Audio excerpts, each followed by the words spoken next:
ہم اگر اپنے ملک کی فلاح چاہتے ہیں، اپنے ملک کی اگر ہم بھلائی چاہتے ہیں، اس کو ترقی یافتہ دیکھنا چاہتے ہیں، دو حدیثیں سناتا ہوں جو اس ملک کی بنیاد بھی ہیں اور ہماری ضرورت بھی ہیں، اور ہماری دنیا بھی بنتی ہے، ہماری آخرت بھی بنتی۔ آپ نے فرمایا 4 باتیں مجھ سے لے لو، دنیا بھی تمہاری ہے، آخرت بھی تمہاری ہے۔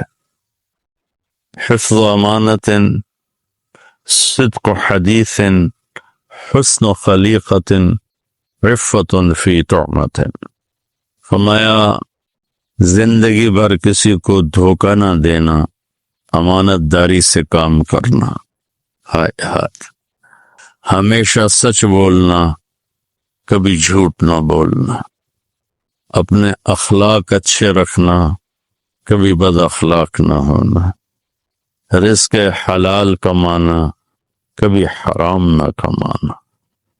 لیکن میرے دیس میں اس کے الٹ ہو رہا ہے۔ سارے بازار میں شام کو جو گالی گلوچ ہو رہا ہوتا ہے، چونکہ سارا کاروبار چلا گیا ہے ادھار پر، تو ادھار تو لڑائی لڑائی ہے، لڑائی لڑائی ہے۔ مردوں سے کہتا ہوں اللہ کے واسطے چٹنی سے روٹی کھا لو، حرام نہ کماؤ، سود میں نہ جاؤ، سود سے کبھی رزق نہیں بڑھتا۔ تو میں علماء سے، عوام سے، ہر مکتب فکر کے لوگوں سے ہاتھ جوڑ کے کہتا ہوں کہ اللہ کے واسطے اختلاف کرو لیکن نفرت نہ کرو۔ سوشل میڈیا پر اختلاف بھی ہو رہا ہوتا ہے اور اتنی سخت زبان ہوتی ہے اور اتنی نفرت اس سے ٹپکتی ہے کہ دل ٹوٹ جاتا ہے، اور کبھی کبھی تو میں بیٹھ کے روتا ہوں۔ میرے بھائیوں، ہم اپنے بازاروں کو، اپنے کاروبار کو جھوٹ سے پاک کریں، دھوکے بازی سے پاک کریں، اور فراڈ سے پاک کریں۔ یہ ایک حدیث جو میں نے آپ کی خدمت میں پیش کی ہے، اس پر عمل ہو جائے تو ہمارا ملک دنوں میں ترقی کرے گا۔ میں آخر میں پھر اس کو دوہرا دوں، حفظ امانت، دھوکہ نہیں دینا، امانت داری سے سارے معاملات کو طے کرنا ہے۔ صدق حدیث، سچ بولنا ہے، کبھی جھوٹ نہیں بولنا۔ حسن خلیقت، اچھے اخلاق بنانے ہیں، بد اخلاق نہیں ہونا، خاص طور پر ماں بہن کی گالی نہیں دینی کسی کو۔ حسن عفت فی طعمت، رزق حلال کمانا ہے، حرام نہیں کمانا، چاہے چٹنی روٹی کھانی پڑے۔ السلام علیکم ورحمۃ اللہ وبرکاتہ۔ انگریزوں کا آنا بالکل ٹھیک تھا کہ وہ اس قابل ہی نہیں تھے، سوائے عورت اور شراب کے ان کو اور کوئی کام ہی نہیں تھا۔ یہ مسلمان راجوں کا حال تھا تو سکھ راجے، ہندو راجے، ان کا کیا حال تھا؟ سب عورت کے پیچھے، شراب کے پیچھے، گانے بجانے کے پیچھے، بالکل نااہل، اتنے بے حس ہو چکے تھے مقامی لوگ۔ اور پھر 1799 میں ٹیپو سلطان شہید کر لیے تو انہوں نے کہا اب ہندوستان ہمارا ہے، سارے ہندوستان پہ قابض ہو گئے، مقامی لوگوں کو اپنی فوج میں شامل کر۔ ٹیپو سلطان پہ جب حملہ کیا تو حیدرآباد کا نظام کم بخت انگریز فوج کے ساتھ مل کے ٹیپو پہ حملہ آور۔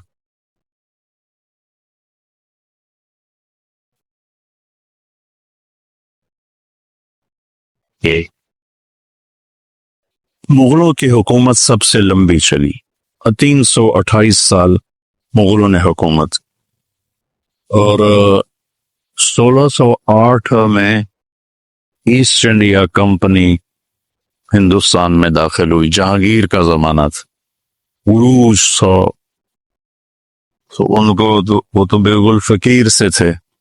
ایسٹ انڈیا کمپنی انگریزوں کی انگلینڈ سے آئی ہوئی، تو وہ شاہ جہاں اس جہانگیر تک ان کی رسائی ہوئی. جہانگیر کو میری طرف سر درد رہتا تھا، تو اس نے ان سے پوچھا تمہارے پاس کوئی چیز ہے سر درد کی؟ تو اس وقت وہ سائنس میں آگے جا چکے تھے، تو اب دیسی علاج میں کوئی ایسی دوا نہیں ہے جو فوری اثر کرے. تو انہوں نے اس کو گولی دی، وہ ٹھیک ہو گیا. وہ تو بڑا خوش ہوا، کہنے لگا کیا مانگتے ہو؟ اب ان کا دیکھو اپنے ملک کے لیے خیر خواہی، کہنے لگے جی ہمیں انڈیا میں تجارت کی اجازت دی جائے. رجاؤ اجازت. تو انہوں نے یہ جنوبی ہند کی طرف اپنے چھوٹے چھوٹے اڈے بنا لیے. شاہ جہان کے دربار میں وہ آئے تو شاہ جہان سے مل کر نکلے تو شاہ جہان کے وزیر نے کہا مجھے ان کی آنکھوں میں مکر و فریب نظر آتا ہے، ان کو ہندوستان سے نکال دو. تو شاہ جہان کہنے لگا کیا پدی کا شوربہ، ان کی حیثیت ہی کیا ہے، ان کا ہونا نہ ہونا ہمارے لیے برابر ہے. تو بعد میں پتہ چلا وہ پورا ہندوستان ہی کھا گئے. 1608 میں جہانگیر کا زمانہ تھا جب یہ ایسٹ انڈیا کمپنی آئی، اور پھر وہاں انہوں نے اپنے اڈے بنانے شروع کیے.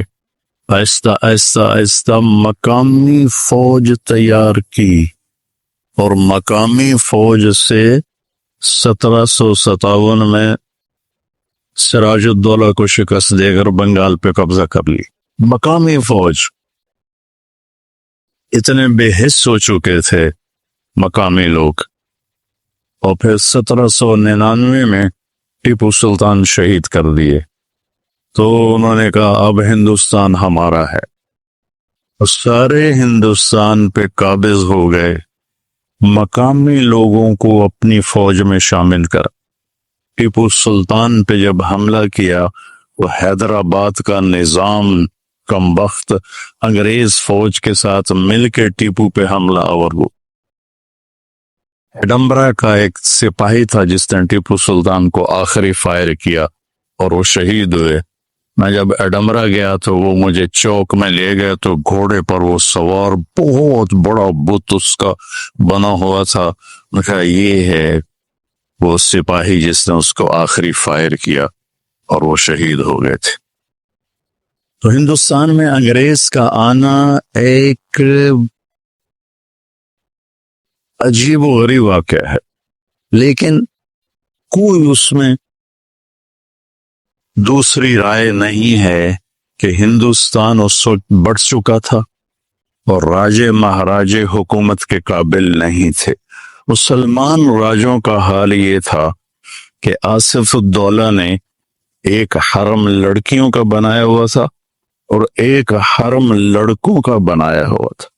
کبھی وہ لڑکوں سے شوق فرماتے تھے اور کبھی لڑکیوں سے شوق فرماتے تھے. یہ اودھ کے نواب تھا کم وقت یہ، اور اس کا جو بیٹا تھا واجد علی، اس کی 550 بیویاں تھیں. یہ مسلمان راجوں کا حال تھا. تو سکھ راجے، غیر ہندو راجے، ان کا کیا حال تھا؟ سب عورت کے پیچھے، شراب کے پیچھے.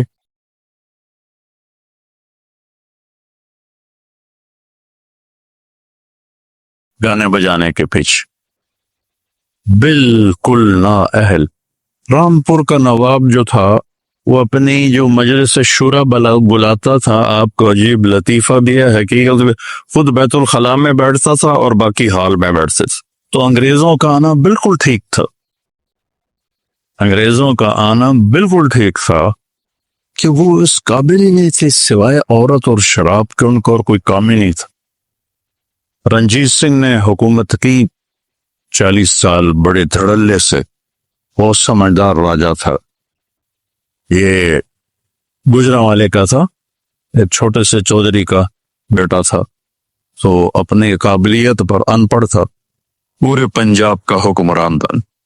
یہ 1780 میں پیدا ہوا تھا اور 1839 میں شراب کی کثرت اور زنا کی کثرت سے مر گئے. 59 سال کی عمر میں، لیکن بہت قابل حکمران۔ تو انگریزوں نے ہاتھ نہیں ڈالا پنجاب پر۔ پھر اس کا بیٹا کھڑک سنگھ، تو کھڑک سنگھ شراب کے نشے میں مر گیا۔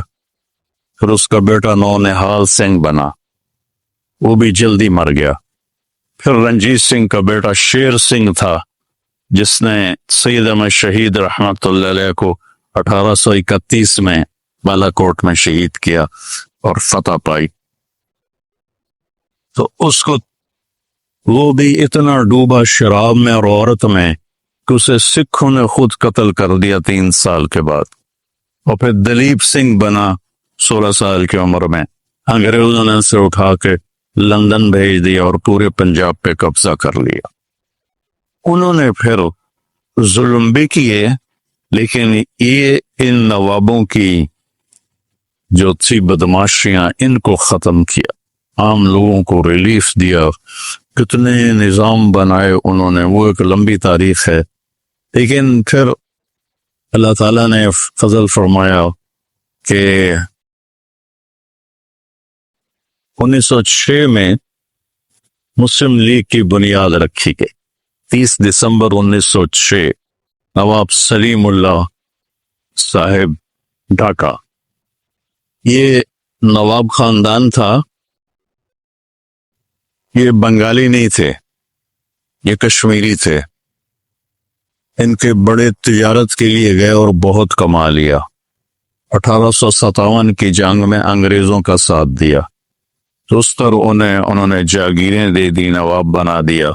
اس کے آخری نواب تھے سلیم اللہ خان صاحب، جو 43 سال کی عمر میں فوت ہو گئے۔ انہوں نے اپنے محل میں 1906 میں 30 دسمبر مسلم لیگ کی بنیاد رکھی۔ پاکستان کا پہلا پتھر وہاں رکھا گیا۔ مسلم لیگ کی بنیاد رکھتے ہوئے کسی کے خواب و خیال میں نہیں تھا کہ آگے چل کے یہ پاکستان کے وجود کا ذریعہ بنیں گے۔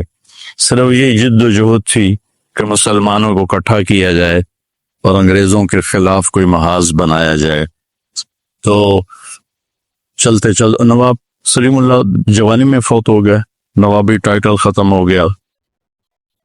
اس کے بعد کون اس کے بنے جو مجھے نہ یاد ہے نہ مجھے پڑھا ہوا یاد ہے، لیکن علامہ اقبال رحمۃ اللہ علیہ نے ریاست پاکستان کا تصور پیش کیا کہ ایک ریاست ہونی چاہیے مسلمانوں کے لیے الگ۔ 1930 میں الہ آباد میں ایک جلسہ تھا، اس میں اقبال رحمۃ اللہ علیہ نے بطور پیغام جو انہوں نے اپنی شاعری میں پیغام دیا، وہ 14 صدی میں کوئی شاعر ایسا نہیں کہتا۔ 14 صدی میں کوئی ایسا شاعر پیدا نہیں ہوا کہ جس نے پیغام دیا ہو۔ آپ کو عجیب بات سناؤں، 96 میں ہماری جماعت انڈونیشیا گئی، جنرل حبیبی اس وقت وہاں صدر تھا۔ تو میں تو نہیں گیا، لیکن دوسرے ہمارے کچھ بزرگ اس کو ملنے کے لیے گئے، مسیح الزمان صاحب رحمۃ اللہ علیہ اور کچھ اور ایسے۔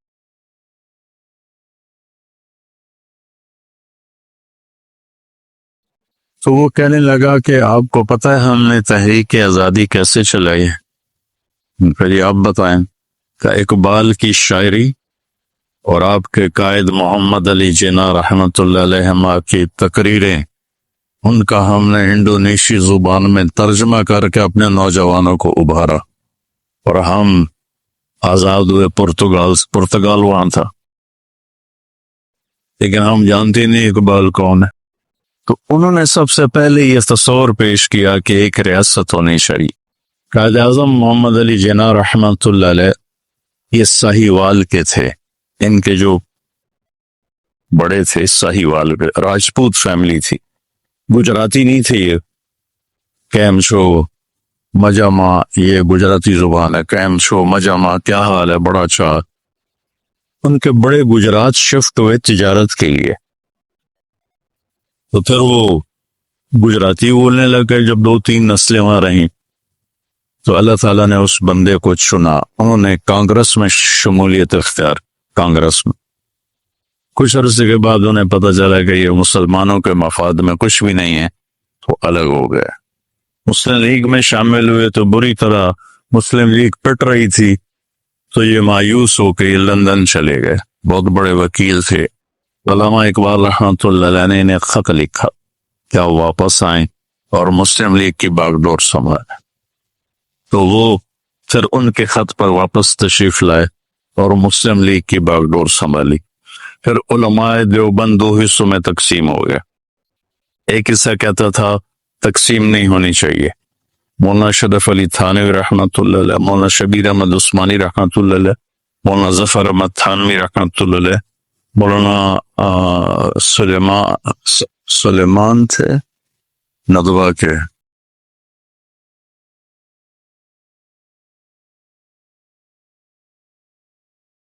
تو یہ حضرات کہتے تھے تقسیم ہونی چاہیے. تو اس سے علماء دیوبند دو حصوں میں تقسیم ہو.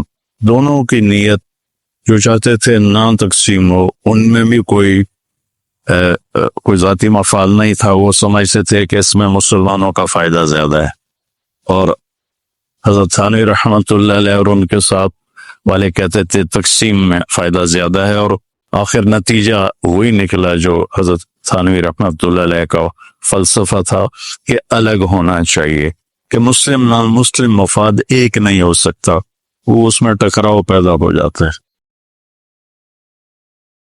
تو مسلم لیگ بہت بری طرح پٹ رہی تھی. تو مولانا شبیر احمد عثمانی، مولانا ظفر احمد تھانوی، انہوں نے دورے کیے پورے سرحد کے اور ہندوستان کے، اور جو جوشیلی تقریریں کر کر کر کر مسلم لیگ کو اتنا کھڑا کیا کہ الیکشن میں کافی سیٹیں لینے میں کامیاب ہو گئی. ادھر 1940 میں دوسری جنگ عظیم شروع ہو گئی جو 44-45 تک رہی، اور انگلینڈ بالکل اس کی کمر ٹوٹ گئی اور اسے اپنے مقبوضہ جات پر قبضہ رکھنا مشکل ہو گیا. ادھر تحریک پروان چڑھ گئی، پاکستان کا مطلب کیا، لا الہ الا اللہ. آج کے نوجوانوں کو پتہ ہی نہیں ہے کہ کیا قربانیاں ہیں.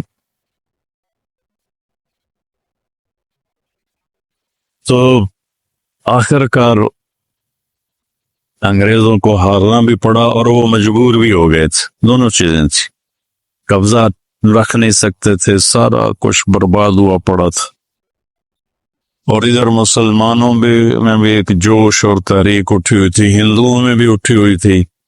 تو پھر اللہ تعالیٰ نے محمد علی جناح رحمۃ اللہ علیہ، بہت بڑے ہمارے محسن ہیں، بڑے عظیم انسان تو مقدر کی بات ہے انہیں حکومت کرنے کا موقع ہی نہ مل سکا. 47 میں آزاد ہوا، 48 میں انتقال ہو گیا. ٹی وی کے مریض تھے، 72 سال کی عمر میں. اس کے بعد پھر ایک لائن لگ گئی، ایک دکھ بھری داستان ہے، ایک درد بھرا افسانہ ہے، جگر سوز بھی ہے، دل خراش بھی ہے، کہ قربانیوں کو رائے گاں کر دیے، 6 لاکھ لوگ ذبح ہوئے.